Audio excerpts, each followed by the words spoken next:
खुलुमबाय बड'लेण्ड पाब्लिक रादाब नायगिरि नोंथांमोनखौ बरायबाय। बेलासिपारानि लाइमोन फालांगिरि बासेर आलीखौ बुथारनाय जाथायजों लोब्बा थानाय दायनिगिरिखौ हमनो पुलिस खुंथायखौ दाबि दैखांना 4 रिंगा सम धरना हाबाफारि लायो। धरना हाबाफारिजों पुलिस खुंथाया 3 दान बारलांनाय उनावबो दायनिगिरिखौ हमनो हायैयाव जायगानि आफादगिरिफ्रा खुद दैखांदों। बासेर आलीनि बुथारग्रा दायनिगिरिखौ ग्रेप्तार खालाम, नखर बिफान हाय हाय, भारतीय जनता पार्टी सरकार हाय हाय बायदि बायदि स्ल'गान होयो। बे जाथायनि सोमोन्दै गांसे गोसोखां बिलाइ महकुमा बेंगिरिनि जोहै आसामनि गिबि मन्थ्रि आरो नखर बिफानसिम दैथायहरनायनि राहा लायो।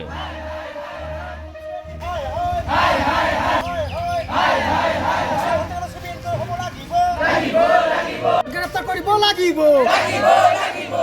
হত্যা করা কালপিটক গ্রেপ্তার করিব লাগিব হত্যা করা মূল কালপিটক গ্রেপ্তার করিব লাগিব অসম সরকার হায় হায় বিজেপি সরকার গো ব্যাক সিআইডি হায় হায় আমার দাবি মানিব লাগিব আমার দাবি ন্যায্য দাবি আমার দাবি ন্যায্য দাবি বাসের আলী হত্যাকারী গ্রেপ্তার করা লাগিব সিআইডি দ্বারা তদন্ত করা চলিব সিআইডি দ্বারা তদন্ত করা চলিব আমার দাবি মানিব লাগিব উই ওয়ান সিবিআই তদন্ত ডিমান্ড আমি চাও সিবিআই তদন্ত লাগিব সিবিআই তদন্ত লাগিব বাসের আলীর হত্যাকারী গ্রেপ্তার করা লাগিব সিবিআই তদন্ত লাগিব সিআইডির দ্বারা তদন্ত করা চলিব সিআইডির দ্বারা গৃহ বিভাগ মুর্দাবাদ আসাম সরকার মুর্দাবাদ আসাম সরকার মুর্দাবাদ সিআইডি হাই হাই সিআইডি হাই হাই সিবিআই তদন্ত আমাক লাগিব আমার দাবি ন্যায্য দাবি আমার দাবি ন্যায্য দাবি আওয়াজ দো আওয়াজ দো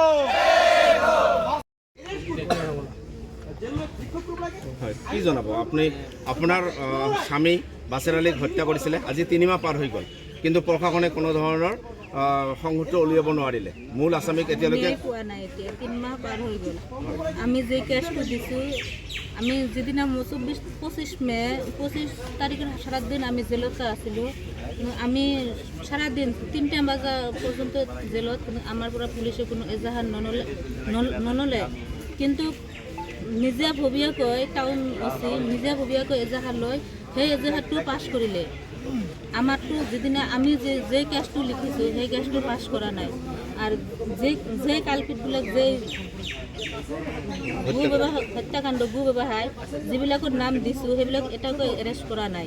সেইবিলাক চব খোলা আকাশৰ তলত ঘূৰি আছে। আমি ভয় খাই আছোঁ। আমি এতিয়া বিলেচিপাৰাত আহিলে অকলে আহিব নোৱাৰোঁ, ভয় খাই থাকোঁ। সন্ধ্যা হ'লে আমি ঘৰৰ পৰা ওলাব নোৱাৰোঁ, ভয় খাওঁ। আৰু আমি কালপিটবিলাক হাইকোৰ্ট মূল এজন শাহজাহান আলী তাই জামিন লৈ আহি খোলা আকাশত ঘূৰি আছে। আমাক চাই হাঁহি আছে, কিন্তু আমাক চৰকাৰে ন্যায় দিব পৰা নাই। কি জনাব আপনি অসমৰ মুখ্যমন্ত্রী কি অনুৰোধ সিআইডি কি তদন্ত কৰিলে কোনো আমাক খালি সান্তনা দি থাকে যে হ'ব চিন্তা কৰিব নালাগে, আমি কেনেকৈ থাকোঁ, আমি মানুহক যুদ্ধ কৰি আহি এইবিলাক কৈ আমাক সান্তনা দি থাকে। সিআইডিও ন্যায় দিব পৰা নাই, অসম পুলিচো দিয়া নাই আমাক ন্যায়। এতিয়া কি অনুৰোধ আমার এটাই অনুরোধ, আমার এই কেসটা সিবিআইয়ের হাতত দিব লাগে আর আমাক ন্যায়টো দিব লাগে, কারণ আমার আইনের প্রতি বিশ্বাস আছে, শ্রদ্ধা আছে এইটুকু।